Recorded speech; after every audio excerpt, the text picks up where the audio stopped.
எதையும் தீர்க்கமாக முடிவெடுக்கும் மிதுனராசி என்பர்களே, நக்கல் நையாண்டி கேலி கிண்டலுக்கு சொந்தக்காரர்களே, உங்களுக்கு இந்த 2026 வருடம் எவ்வாறு இருக்கும் என்பதை பொது பலனாக பார்ப்போம். குரு பகவான் உங்கள் ராசியில் தற்பொழுது சஞ்சாரம் செஞ்சு கொண்டிருக்கிறார்.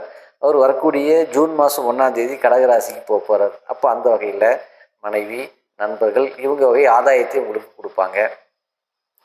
மனக்குழப்பம் தீரக்கூடிய ஒரு விஷயத்தை பண்ணுவாங்க.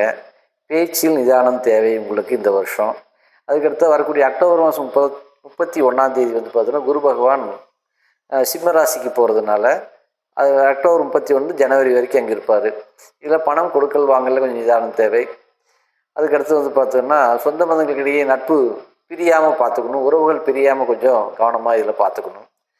இதில் அதிக கோவப்படக்கூடிய விஷயத்தையும் இந்த வருஷம் உங்களுக்கு செய்வாங்க. அது மாதிரி நிதானமாக இருங்க. அதுக்கடுத்துதான் வீடு கட்டுறது, வண்டி வாங்குறது, இடம் வாங்குறது அப்படிங்கிற விஷயத்தையும் இந்த வருஷம் மிதுனராசி என்பவர்களுக்கு கொஞ்சம் அதிகமாக செய்யக்கூடிய வாய்ப்பை கொடுப்பாங்க. அந்த பலன் நடக்கக்கூடிய ஒரு தன்மையும் கொடுப்பாங்க. திருமணம் இல்லாதவங்களுக்கு திருமணத்துக்கான வாய்ப்புகளையும் உருவாக்கி கொடுக்கக்கூடிய ஒரு அம்சத்தை இந்த வருஷம் உங்களுக்கு நல்லாயிருக்கும். நண்பர்கள் வழி ஒத்துழைப்பு இருக்கும். உறவுகள் மேம்பட பெருமாள் வழிபாடு செய்வது மிக மிக சிறப்பு. இல்லத்தரசிகளை பொறுத்த வரைக்கும் கணவன் மனைவிக்கிடையே நல்ல ஒற்றுமை கூடும். இதுவரை கருத்து வேறுபாடு இருந்த கணவன் மனைவிகள் நல்லபடியாக இணக்கமாக இருக்கக்கூடிய ஒரு விஷயத்தை பண்ணுவாங்க. அதுக்கடுத்த வாரிசுகள் வகையிலையும் பார்த்தீங்கன்னா ஒரு நட்போட இருக்கக்கூடிய ஒரு அம்சத்தை கொடுப்பாங்க பெண்களுக்கு. இதில் நல்லாயிருக்கும். அதுக்கடுத்த வயதான நண்பர்களுக்கு பொறுத்த வரைக்கும் பார்த்தீங்கன்னா 10ஆம் இடத்துல சனி பகவான் உங்களுக்கு இருந்து 7ஆம் இடத்தை பார்க்கறதுனால பேச்சு நிதானம் தேவை. உடல்நிலையில் நரம்பு சம்பந்தமான தொந்தரவுகள், கால்வலி சம்பந்தமான சில தொந்தரவுகள், சிலருக்கு பார்த்தீங்கன்னா ப்ரெஷர் ஜாஸ்தி ஆயிடுச்சு, சுகர் ஜாஸ்தி ஆயிடுச்சு, சில குழப்பங்களை பொதுவாக கொடுப்பாங்க.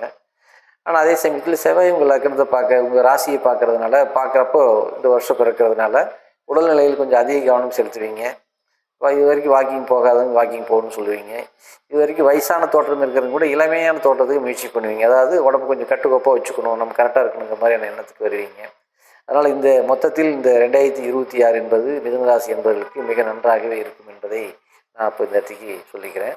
நன்றி, வணக்கம்.